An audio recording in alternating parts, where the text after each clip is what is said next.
പിണറായി വിജയന്റെ വാർത്താ സമ്മേളനം വരുന്നുണ്ട്. അതിന്റെ തത്സമയത്തിലേക്ക്. ഇവിടെയുള്ള സുധീഷാണ്. ഹനുമന്തപ്പയുടെ കാര്യത്തിലായിരുന്നു പ്രതീക്ഷയുണ്ടായിരുന്നു, അതും മരണപ്പെടുന്ന അവസ്ഥയുണ്ടായി. അപ്പോൾ അവരുടെയെല്ലാം നിര്യാണത്തിൽ ഈ നവകേരള മാർച്ചിൻ്റെ ദുഃഖവും അനുശോചനവും ആദ്യമേ തന്നെ രേഖപ്പെടുത്തട്ടെ.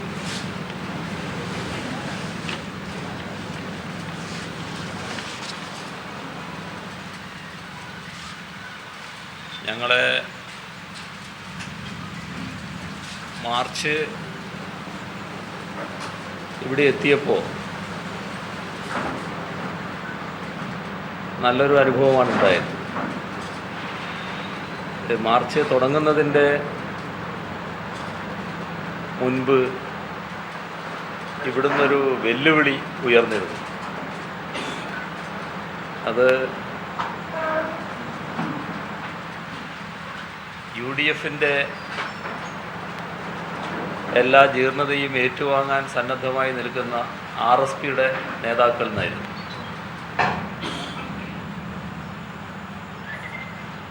RSP വളരെ ഭദ്രമായി നിൽക്കുന്നൊരു പാർട്ടിയാണ്.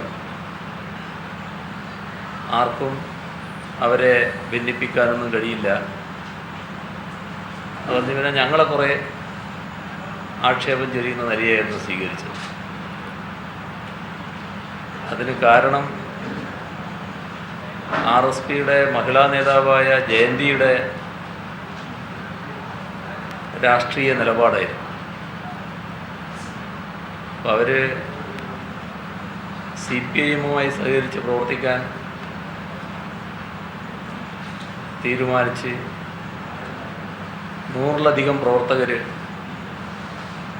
CPIഎമ്മിനോടൊപ്പം പ്രവർത്തിക്കാൻ സന്നദ്ധമായി ഞങ്ങളുടെ ഒരു പൊതുയോഗത്തിൽ വെച്ച് അവരെ സ്വീകരിച്ചിരുന്നു.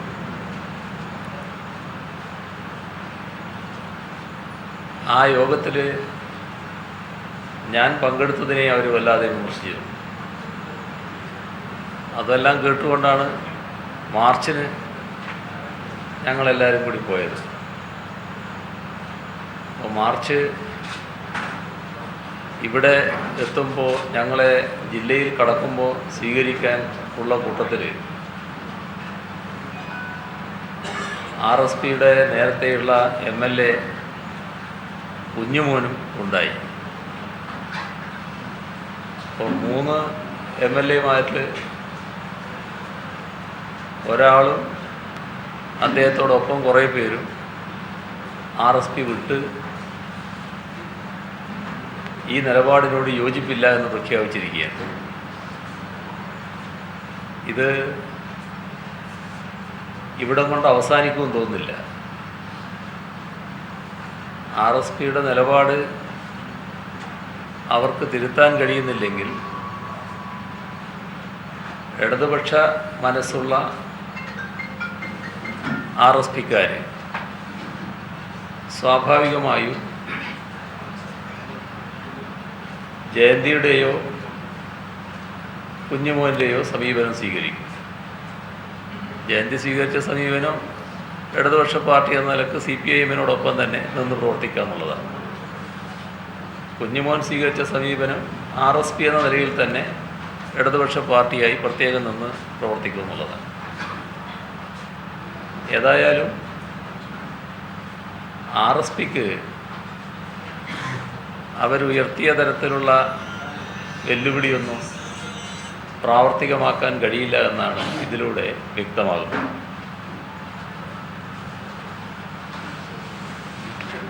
ഇന്ന് ബജറ്റ് അവതരിപ്പിച്ച ദിവസമായതുകൊണ്ട് വളരെ കൂടുതൽ കാര്യങ്ങളിലേക്ക് കടക്കേണ്ടതില്ല എന്നാണ് തോന്നുന്നത്. യഥാർത്ഥത്തിൽ ഇതൊരു 2 മാസത്തേക്കുള്ളൊരു ബജറ്റ് മാത്രമാണെന്ന് കാണണം. കാരണം മാർച്ച് കഴിഞ്ഞ് ഏപ്രിൽ മെയ് മാസങ്ങളിലേക്കുള്ള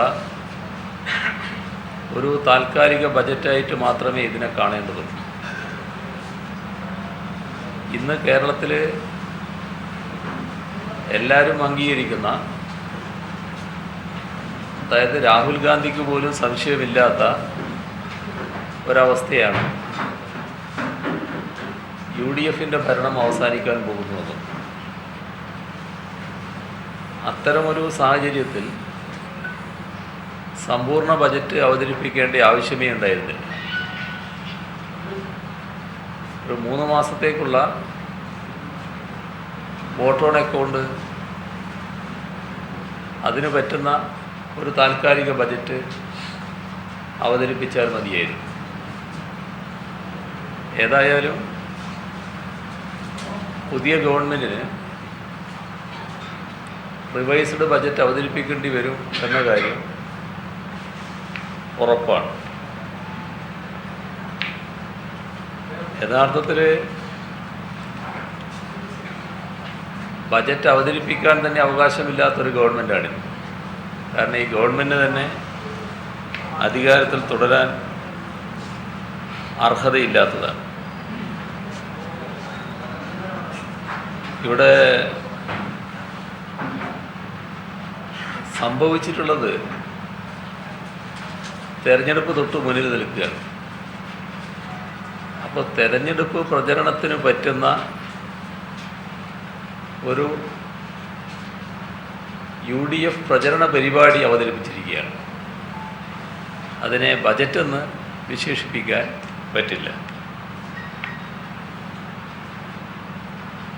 ഇപ്പോൾ കേരളത്തിൻ്റെ സാമ്പത്തിക പ്രതിസന്ധി നേരത്തെ തന്നെ ഞങ്ങൾ ചൂണ്ടിക്കാണിച്ചതാണ്. അത് തീർത്തും ശരിയാണെന്ന് UDFും അംഗീകരിക്കുന്ന നിലയാണ് വന്നിട്ടുള്ളത്. ഇവിടെ ആസിയാൻ കരാറിൻ്റെ ഭാഗമായി വരാൻ പോകുന്ന ആപത്ത് നേരത്തെ ഞങ്ങൾ ചൂണ്ടിക്കാണിച്ചിരുന്നു. അന്നതിനെ അംഗീകരിക്കാൻ UDF സന്നദ്ധമായിരുന്നില്ല. ഇപ്പോൾ അത് പൂർണ്ണമായും ശരിവെക്കുന്ന സംഭവങ്ങളാണ് നമ്മുടെ നാണ്യവിളകൾക്കാകെ സംഭവിച്ചിരിക്കുന്നത്. നമ്മുടെ സാമ്പത്തിക വളർച്ച പ്രതിവർഷം 34% വരെ ഇടിയും എന്നാണ് എക്കണോമിക് റിവ്യൂ നമ്മെ ജാഗ്രതപ്പെടുത്തുന്നത്. അങ്ങനെ വന്നാൽ കേരളത്തിൻ്റെ തനതായ ക്ഷേമപ്രവർത്തനങ്ങൾ പോലും നിലനിർത്താൻ കഴിയാത്ത അവസ്ഥയാണ് ഉണ്ടാവാൻ പോകുന്നത്. ഇതെല്ലാം മനസ്സിലാക്കിക്കൊണ്ട് ബജറ്റ് അവതരിപ്പിക്കുമ്പോൾ ഇതിനെല്ലാം ക്രമീകരിക്കാൻ ഏതൊരു ഗവൺമെൻറ്റിനും ബാധ്യതയുണ്ട്. പക്ഷെ ഇവിടെ അതിലെല്ലാം പൂർണ്ണമായി പരാജയപ്പെട്ട ഗവൺമെൻറ്റിനെയാണ് കാണാൻ കഴിയുക. എക്കണോമിക് റിവ്യൂ മുന്നോട്ട് വെച്ച കണക്കും ബജറ്റിൽ അവതരിപ്പിക്കുന്ന കണക്കുകളും തമ്മിൽ തന്നെ വലിയ അന്തരമുണ്ട്. അത് സ്വാഭാവികമാണ്. കാരണം ബജറ്റ് എന്നത് ഉദ്ദേശിച്ചത് തെരഞ്ഞെടുപ്പ് പ്രചരണമാണല്ലോ. അപ്പോൾ തെരഞ്ഞെടുപ്പ് പ്രചരണത്തിന് പറ്റുന്ന ഒരു രേഖയായിട്ടാണ് ഇതിപ്പോൾ അവതരിപ്പിച്ചിരിക്കുന്നത്. നമ്മൾ 2014-15 നമ്മുടെ സാമ്പത്തിക വളർച്ച 6.2%. എന്നാൽ 2013-14 4.3% വളർന്നിരുന്നുള്ളൂ. അപ്പോൾ 4.3 നിന്ന് 6.2 വളർച്ച ഒരു വലിയ കുതിപ്പാണെന്ന് ചിലർ തിരിച്ചിരിക്കുന്നുണ്ട്. ഇത് ദേശീയ സാമ്പത്തിക വളർച്ച കണക്കാക്കിയ ഒരു രീതിയുണ്ട്. അതനുസരിച്ച് ദേശീയ സാമ്പത്തിക വളർച്ച 7.3%.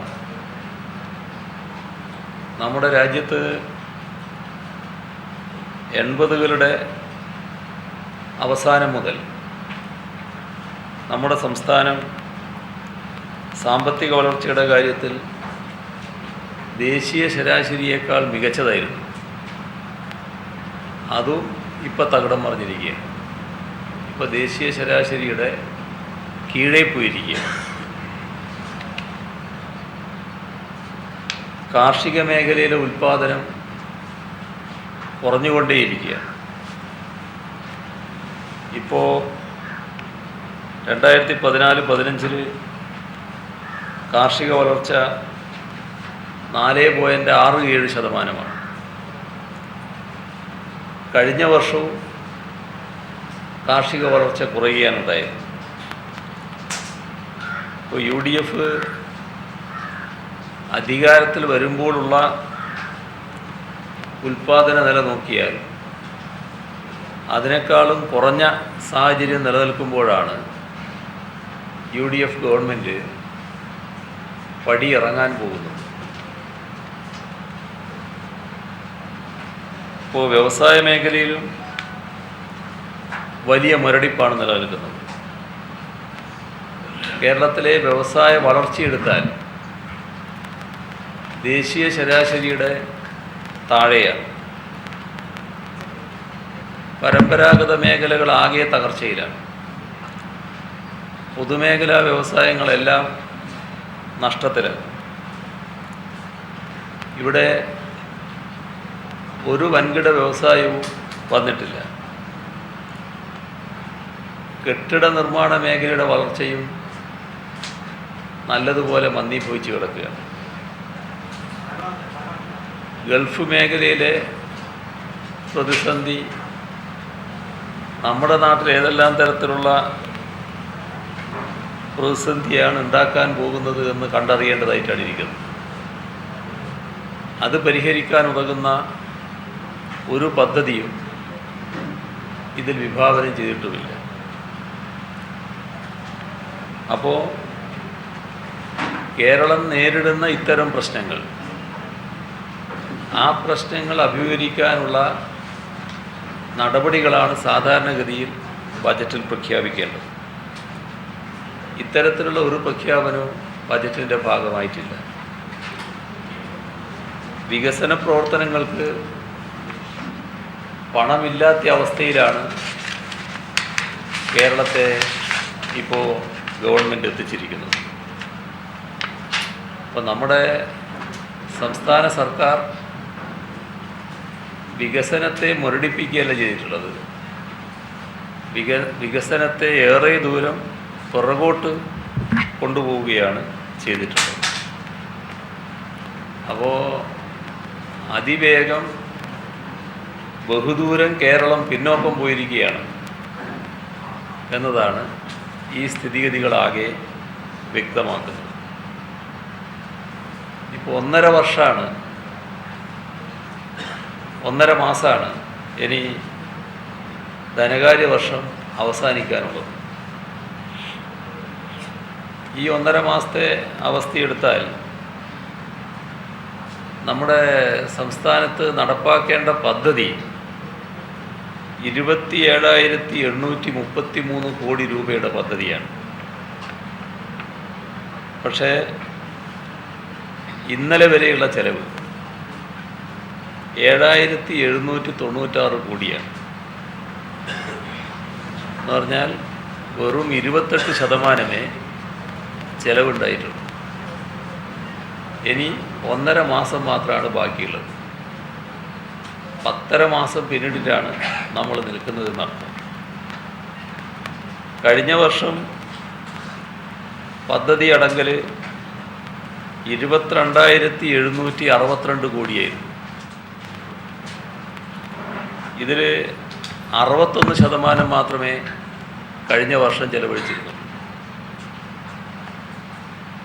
ഇപ്പോൾ CAGയുടെ 2014-15 ഫിനാൻസ് അക്കൗണ്ട് റിപ്പോർട്ട് അവതരിപ്പിച്ചിട്ടുണ്ട്.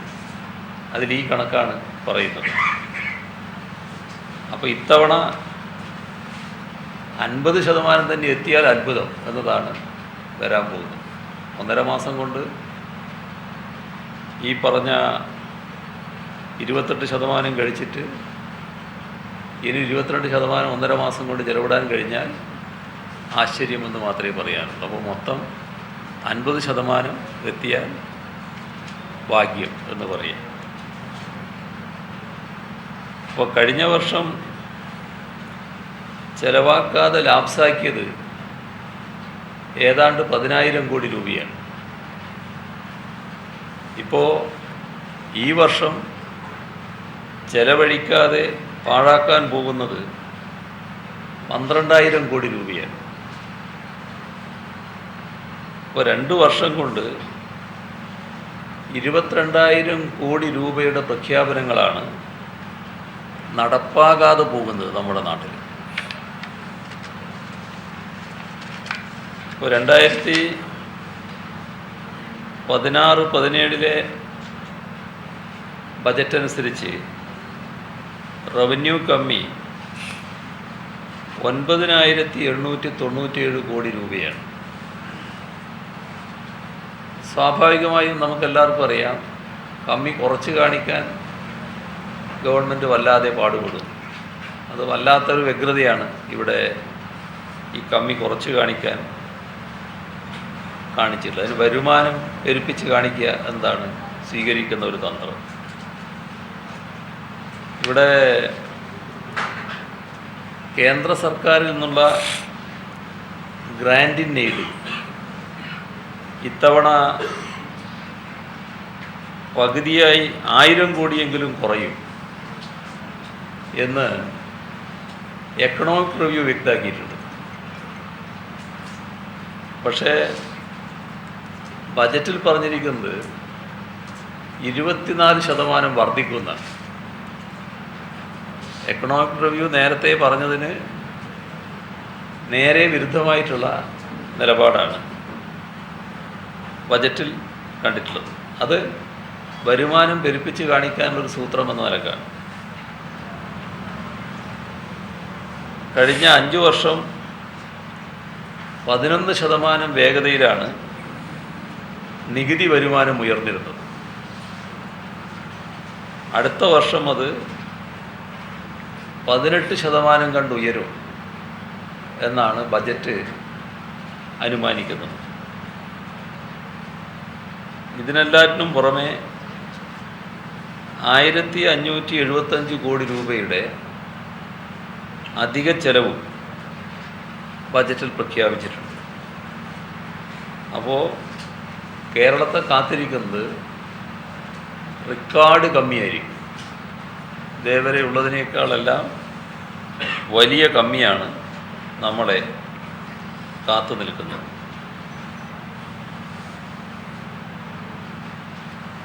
പിന്നെ പ്രഖ്യാപിച്ച പദ്ധതികൾ നേരത്തെ ഞാൻ പറഞ്ഞൊരു കാര്യമാണ്. കൊച്ചി മെട്രോ, കണ്ണൂർ വിമാനത്താവളം, വിഴിഞ്ഞം, ഇതൊക്കെ LDFൻ്റെ കാലത്ത് തന്നെ തുടങ്ങിയതാണ്. ഇപ്പോഴും അത് പൂർത്തിയാക്കാനായിട്ടില്ല. അതാണ് വലിയ കാര്യമായിട്ട് ചെയ്തതായിട്ട് പറഞ്ഞിരിക്കുന്നത്.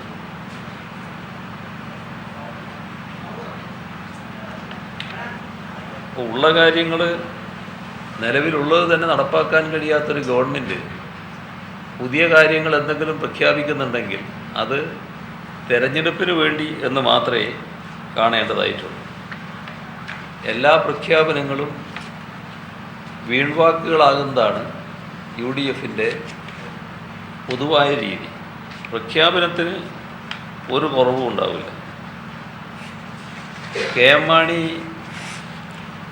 1931 കോടി രൂപയുടെ പുതിയ പദ്ധതികൾ ബജറ്റ് പ്രസംഗത്തിൽ അവതരിപ്പിച്ചിരുന്നു. അത് കയ്യടി വാങ്ങാനുള്ളൊരു പ്രഖ്യാപനം മാത്രമായിരുന്നു. അത്ര ഇപ്പോൾ നടപ്പായത്. അങ്ങനത്തെ പരിശോധന നടത്തിയാൽ വട്ടപ്പൂജ്യമാണ് ലഭിക്കുക.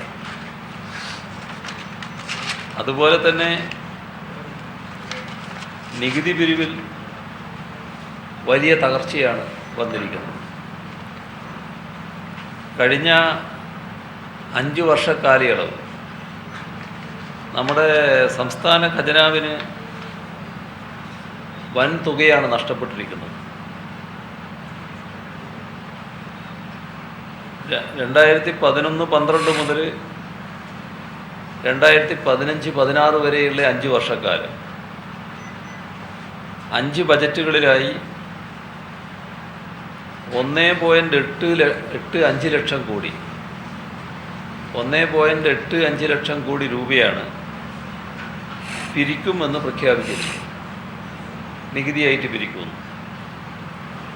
അതിനു പുറമെ 6000 കോടി രൂപ അപ്രഖ്യാപിത അധിക വിഭവ സമാഹരണവും.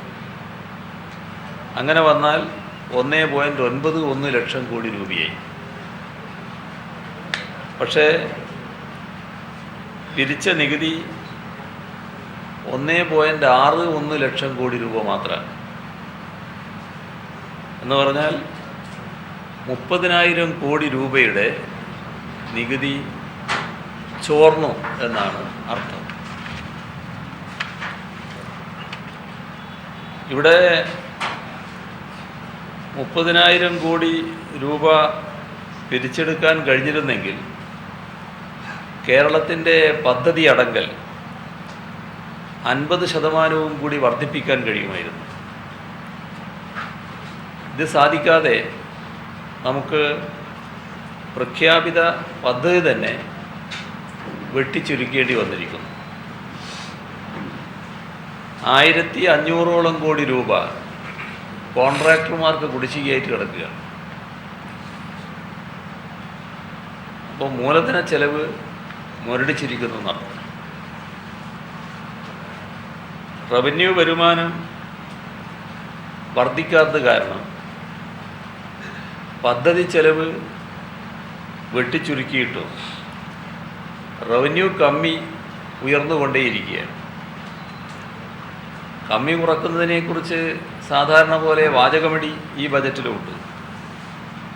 പക്ഷേ പ്രവൃത്തിയെല്ലാം നേർ വിപരീതമായിരുന്നു. ചെലവ് ചുരുക്കിയില്ല, വരുമാനം വർദ്ധിപ്പിച്ചതുമില്ല. റവന്യൂ വരുമാന വർധനവ് വീണ്ടും ഏതാണ്ട് 11% താഴ്ന്നിരിക്കുന്നു. അപ്പോൾ റവന്യൂ കമ്മി ഓരോ വർഷം കഴിയും തോറും ചേർത്ത് വരികയാണ്. അപ്പോൾ റവന്യൂ കമ്മി ഇങ്ങനെ തുടരുകയാണെങ്കിൽ ബജറ്റിന് പുറത്ത് പൊതുമേഖലാ കമ്പനികളുടെയും മറ്റും വായ്പ എടുക്കാനുള്ള സാധ്യതകളെ അത് പ്രതികൂലമായി ബാധിക്കും. ഈ കമ്പനികളുടെയെല്ലാം ഉടമസ്ഥത സർക്കാരിനാണല്ലോ. സർക്കാർ പാപ്പരായാൽ കമ്പനികൾക്കാരും വായ്പ നൽകാതെയാവും. പശ്ചാത്തല സൗകര്യ വികസനത്തിന് വായ്പ എടുക്കുന്ന കാര്യം പറയുന്നുണ്ട്. സർക്കാരിൻ്റെ സാമ്പത്തിക ശേഷി അവതാളത്തിലായാൽ വായ്പ തരേണ്ടവർ വല്ലാതെ ശങ്കിച്ചു നിൽക്കും എന്നതും നാം നേരിടാൻ പോകുന്ന ഒരു ഭീഷണിയാണ്. ചുരുക്കത്തിൽ ഒരു തെരഞ്ഞെടുപ്പ് പ്രചാരണ രേഖ അവതരിപ്പിച്ചു എന്ന് മാത്രമേ ഉള്ളൂ. നമ്മുടെ നാടിന് ഗുണകരമായി ഒന്നും ബജറ്റിൻ്റെ ഭാഗമായി ഉണ്ട് എന്ന് പറയാൻ കഴിയും. ഇതാണ് പൊതുവിൽ പറയാനുള്ളത്. ശേഷം കുറച്ചുപേർ മാറിപ്പോകുമെന്ന് പറയുന്നത് പുതിയതായി രൂപീകരിക്കപ്പെടുന്ന ഈ RSP അത് ഇടതുമുന്നണിയുടെ ഭാഗമായിട്ട് നിന്നാൽ അത്രത്തോളം ശക്തി ഉണ്ടാകും, അത് ഇടതുമുന്നണിക്ക് ഗുണകരമാകുമെന്ന് CPM തോന്നുന്നു.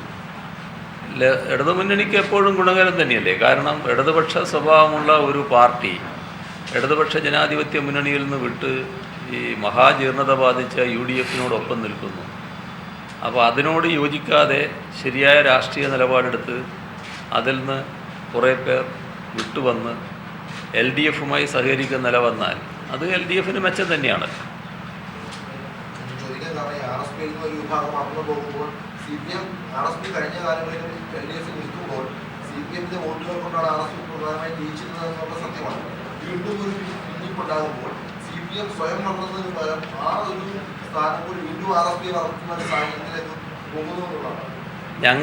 ഞങ്ങൾ മാത്രമേ വളരാൻ പാടുള്ളൂ എന്ന് ചിന്തിക്കുന്നവരല്ല. അങ്ങനെയൊരു സങ്കുചിത മനോഭാവം ഞങ്ങൾക്കില്ല. ഇടതുപക്ഷ വീക്ഷണമുള്ള പല ശാഖകൾ നമ്മുടെ നാട്ടിൽ പ്രവർത്തിക്കുന്നുണ്ട്. അവർ വളരുന്നതിലും ശക്തിപ്പെടുന്നതിലും ഞങ്ങൾക്ക് യാതൊരു തരത്തിലുള്ള വൈമനസ്യവുമില്ല.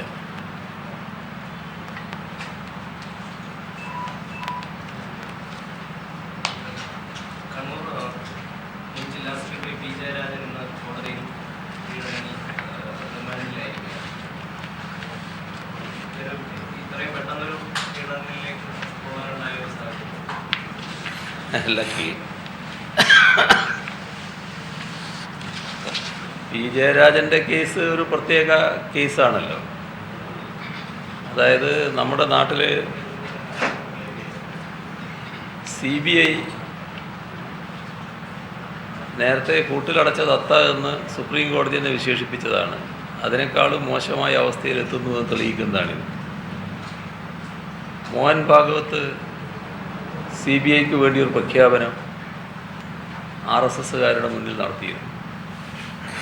അത് പ്രധാനപ്പെട്ട CPM നേതാക്കൾ ഈ കേസിൽ പ്രതി ചേർക്കപ്പെടും എന്നായിരുന്നു. ആ സമ്മർദ്ദമാണ് മോഹൻ ഭാഗവത്ത് പറഞ്ഞ അതേ രീതിയിൽ CBI സഖാവ് പി ജയരാജനെ കേസിൽ ഉൾപ്പെടുത്താനിടയാക്കിയത്. ഇത് തെളിയിക്കുന്ന കാര്യങ്ങൾ മാതൃഭൂമി ചാനൽ പുറത്തു കൊണ്ടുവരികയും ചെയ്തു. ഇവിടുത്തെ RSS നേതാക്കൾ അമിത്ഷാക്ക് എഴുതിയ കത്ത് അതേ രീതിയിൽ തന്നെ പുറത്തു വന്നിട്ടുണ്ട്. ആ കത്തിൽ പറയുന്ന കാര്യങ്ങളാണ് CBIയുടെ അന്വേഷണ കണ്ടെത്തൽ എന്ന നിലക്ക് കൊടുത്തിരിക്കുന്നത്. അതായത് 505-ാമത്തെ ദിവസമാണ് കേസ് അന്വേഷണം തുടങ്ങിയിട്ട് പി ജയരാജൻ പ്രതിയല്ല എന്ന് CBI കോടതിയിൽ പറയുന്നത്. 508-ാമത്തെ ദിവസമാണ് പ്രതിയാണ് എന്ന് പറഞ്ഞുകൊണ്ട് റിപ്പോർട്ട് കൊടുക്കുന്നത്. പുതിയ തെളിവ് കിട്ടിയിട്ടല്ല, ഈ കത്തിൻ്റെ ഭാഗങ്ങൾ തെളിവായി സ്വീകരിച്ച് ജയരാജനെ പ്രതിയാക്കുകയാണ് ചെയ്തിട്ടുള്ളതെന്നാണ് ഇതിലൂടെ വ്യക്തമാകുന്നത്. ഇത് സംബന്ധിച്ച് UAPയെ ചുമത്തിയത് തന്നെ CPIMനെ ജയരാജനെ പോലുള്ള പാർട്ടി നേതാക്കളെ ഉൾപ്പെടുത്തി ക്ഷീണിപ്പിക്കാൻ കഴിയുമോ എന്നൊരു നീക്കത്തിൻ്റെ ഭാഗമായത്. ഇത് നമ്മുടെ കേരളത്തിൽ രൂപം കൊള്ളാൻ പോകുന്ന കോൺഗ്രസ് RSS ബാന്ധവത്തിൻ്റെ മുന്നോടിയായുള്ള ഒരു ഗൂഢാലോചനയുടെ ഭാഗം കൂടിയാണ്. അവർ തമ്മിൽ ഇക്കാര്യത്തിൽ നല്ല സഹകരണം ഉണ്ടായിട്ടുണ്ട്. ഇത്തരത്തിൽ CPM നേതാക്കളെ കളമൊരുക്കാനുള്ള CPM നേതാക്കളെ പീഡിപ്പിക്കുന്നതിന് കളമൊരുക്കാൻ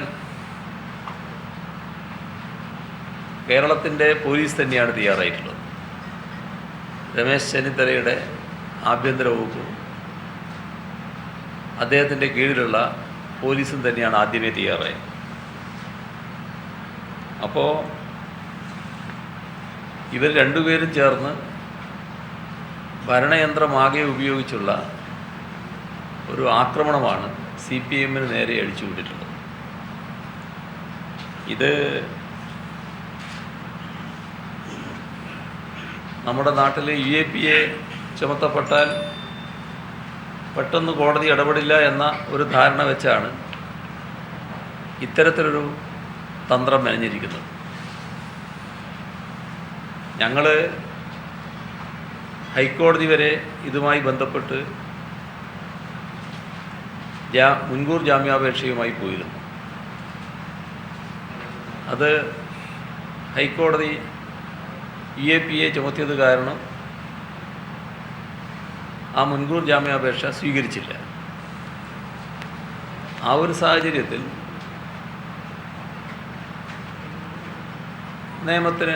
നിയമത്തിന് കീഴടങ്ങുക എന്നുള്ളത് മാത്രമേ ഞങ്ങളുടെ മുന്നിൽ വഴിയുള്ളൂ.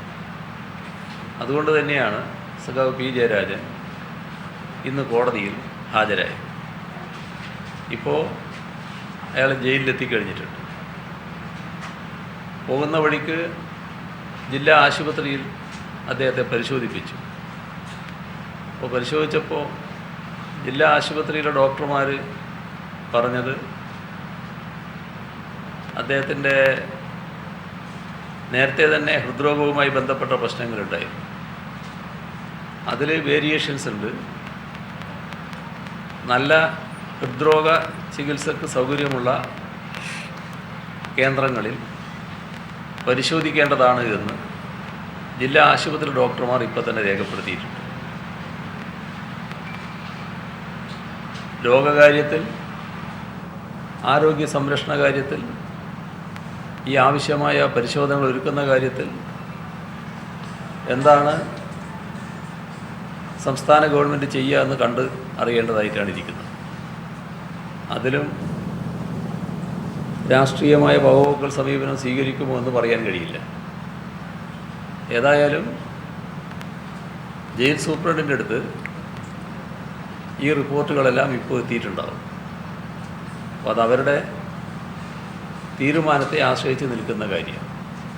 ഞങ്ങൾ നിയമത്തിന് കീഴടങ്ങി ഇനി നിയമപരമായിട്ടുള്ള പോരാട്ടം തുടരുകയും ചെയ്യും. അഴിമതി സർക്കാർ UDF നിൽക്കുമ്പോൾ UDF രാഷ്ട്രീയമായി പ്രത്യാക്രമണം നടത്തിയിരുന്നത് CPM അക്രമ രാഷ്ട്രീയത്തിൻ്റെ പാതയിലൂടെ സഞ്ചരിക്കുന്ന പാർട്ടിയാണ്. LDFിൻ്റെ നയമതാണെന്നൊക്കെയാണ്. ഈ തെരഞ്ഞെടുപ്പ് അടുക്കുന്ന സാഹചര്യത്തിൽ നിയമപരമായി നേരിട്ടുമൊക്കെ തെരഞ്ഞെടുപ്പ് അടുക്കുന്ന സാഹചര്യത്തിൽ ഇത്തരത്തിലൊരു തിരിച്ചടി ഒരു ജില്ലാ സെക്രട്ടറി ചെയ്തപ്പോൾ അത് LDFിനെയും CPMനെയും ഒക്കെ അല്പം പ്രതിരോധമാക്കിയിട്ട് ജനകീയമായി ജനങ്ങളുടെ മുമ്പിൽ ഞങ്ങൾക്കൊരു പ്രതിരോധം ഉണ്ടാവില്ല. ഇതൊക്കെ ഞങ്ങളുടെ രാഷ്ട്രീയ ശത്രുക്കളുടെ ഒരു തെറ്റിദ്ധാരണയാണ്. ഈ ഞങ്ങളുടെ നേരെ പലതരത്തിലുള്ള കള്ളക്കേസുകൾ മുൻപും ഉണ്ടായിട്ടുണ്ട്. കള്ളക്കേസ് എടുക്കാനുള്ള ശ്രമങ്ങളും മുൻപുണ്ടായിട്ടുണ്ട്. അതൊന്നും ജനങ്ങളുടെ ഇടയിൽ വലിയ തോതിൽ വിലപ്പോയിട്ടില്ല. പിന്നെ പാർട്ടി നേതാക്കളെ ജയിലിലടക്കൽ, അതും നേരത്തെ ഞങ്ങൾ അനുഭവിച്ചിട്ടുള്ളതാണ്. ജയിലിലടച്ച് കേരളത്തിലെ പ്രധാനപ്പെട്ട നേതാക്കളെ ആകെ ജയിലിലടച്ച ഘട്ടത്തിലും തെരഞ്ഞെടുപ്പ് ഞങ്ങൾക്ക് നേരിടേണ്ടി വന്നിട്ടുണ്ട്. അന്നൊന്നും ഞങ്ങൾ ജനങ്ങളിൽ നിന്ന് ഒറ്റപ്പെട്ടു പോയിട്ടില്ല. ഇത് ഒരു ശ്രമമാണ്. ഇത്തരത്തിലുള്ള നീക്കത്തിലൂടെ CPIMനെ ക്ഷീണിപ്പിക്കാനാകുമോ എന്നൊരു ശ്രമം നോക്കുകയാണ്. ആ ശ്രമം ഞങ്ങൾ രാഷ്ട്രീയമായി തന്നെ നേരിടും. കോൺഗ്രസിന്റെ മുതിർന്ന നേതാവായ AK ആന്റണി ഇപ്പോൾ 2-3 ദിവസമായിട്ട് തുടർച്ചയായി തുടർഭരണത്തിന്റെ കാര്യം വീണ്ടും ആവർത്തിച്ച് പറയുന്നുണ്ട്. ഒരുപക്ഷെ ഈ കേസുകളും മറ്റു കാര്യങ്ങളും വരുന്നതിന്റെ ഒരു സാഹചര്യത്തിലായിരിക്കും ഈ തുടർഭരണത്തെ കുറിച്ച് വീണ്ടും UDF AK ആന്റണിയൊക്കെ സ്വപ്നം കണ്ടു തുടങ്ങി. AK ആന്റണി പറയുന്നതിനെ അങ്ങനെയല്ല കാണേണ്ടത്. AK ആന്റണിയെ പോലൊരാൾക്ക് കേരളത്തിൽ ഇത്രയെല്ലാം ജീർണത സംഭവിച്ചിട്ടും അതിനെക്കുറിച്ചൊരക്ഷരം സംസാരിക്കാൻ കഴിയുന്നില്ല. കാരണം ഇവിടുത്തെ ജീർണതയേക്കാളും കൂടുതൽ ജീർണതയുള്ളവരാണല്ലോ മേലെ ഇരിക്കുന്നത്. അപ്പോൾ അവർക്ക് ഇവരോട് ധാർമ്മികമായി എന്തെങ്കിലും പറയാൻ കഴിയുന്നില്ല. ഒരു ധാർമ്മികതയുടെ എല്ലാ അംശങ്ങളും ഇവരിൽ നിന്ന് ചോർന്നു പോയിരിക്കുന്നു, കോൺഗ്രസ് പാർട്ടിയിൽ നിന്ന്. അതാണ് ഗൗരവമായിട്ട് കാണുന്നത്. അപ്പോൾ പാർട്ടി നേതൃത്വം എന്ന നിലക്ക് അഖിലേന്ത്യാ കമ്മിറ്റി കണ്ടത് ഇനി തെരഞ്ഞെടുപ്പ് കഴിയുന്നവരെ ഉമ്മൻചാണ്ടി കലോത്സരമൊന്നും ഉണ്ടാക്കേണ്ടതെന്നാണ്. അപ്പോൾ അതിൻ്റെ ഭാഗമായി ആൻ്റണി ഇങ്ങനെയുള്ള വർത്തമാനങ്ങൾ പറയുന്നെന്ന് മാത്രമേ ഉള്ളൂ. കേരളത്തിലെ ജനങ്ങൾ അതിൻ്റെ ഫലമായി ആൻ്റണി സ്വീകരിക്കുന്ന നിലയെയും അങ്ങേയറ്റം പരിഹാസത്തോടെ കാണുന്ന നിലയാണുള്ളത്. അതൊന്നും ജനങ്ങൾ മുഖവിലക്കെടുക്കുന്ന പ്രശ്നമല്ല. ഈ പശ്ചിമബംഗാളിലെ CPM കോൺഗ്രസുമായിട്ട് കൈകോർക്കാൻ പോകുന്ന ഒരു വാർത്ത ഈ കേരളത്തിലാണെങ്കിൽ നേരെ തിരിച്ചുമാണ്. എങ്ങനെയാണ് വരുന്ന തരത്തിലുള്ള CPM കേരളത്തിലെ ജനങ്ങളെ ഐക്യം ഉണ്ടാക്കിയിട്ടാണ്? ഞങ്ങളുടെ പാർട്ടിയിൽ അങ്ങനത്തെ ഒരു പ്രശ്നം ഉണ്ടെന്ന് എൻ്റെ ശ്രദ്ധയിൽ ഇതേവരെയില്ല. അത് അങ്ങനെ യാതൊരു പ്രശ്നവുമില്ല. കോൺഗ്രസിനെ കുറിച്ചുള്ള നിലപാട് ഞങ്ങൾക്ക് വളരെ വ്യക്തതയുള്ളതാണ്. നമ്മൾ നാളെ രാവിലെ കാണുമെന്നുള്ളത് കൊണ്ട് നിങ്ങൾക്ക് ബജറ്റിൻ്റെയൊക്കെ ഒരുക്കങ്ങൾ ഉണ്ടാവുമല്ലോ. നാളെ രാവിലെ നമ്മൾ വീണ്ടും കാണുമല്ലോ. അപ്പോൾ ബാക്കി കാര്യങ്ങൾ എടുക്കാമെന്നാണ് എനിക്ക് തോന്നുന്നത്. ശരി. പിണറായി മാധ്യമങ്ങളോട് സംസാരിക്കുകയായിരുന്നു. തെരഞ്ഞെടുപ്പ് മുന്നിൽ കണ്ടുകൊണ്ടുള്ള ബജറ്റാണ് സർക്കാർ അവതരിപ്പിച്ചിരിക്കുന്നത്. ഒരു ബജറ്റ് അവതരിപ്പിക്കാൻ പോലുമുള്ള അവകാശം ഇല്ലാതായിരിക്കുന്നു സർക്കാർ. വരുമാനം ഇല്ലാതെ ഈ പദ്ധതികൾ എങ്ങനെ നടപ്പാക്കുമെന്നാണ് ബജറ്റിൽ പറയുന്നത് തുടങ്ങിയ കാര്യങ്ങളാണ് പിണറായി വിജയൻ ചോദിച്ചത്.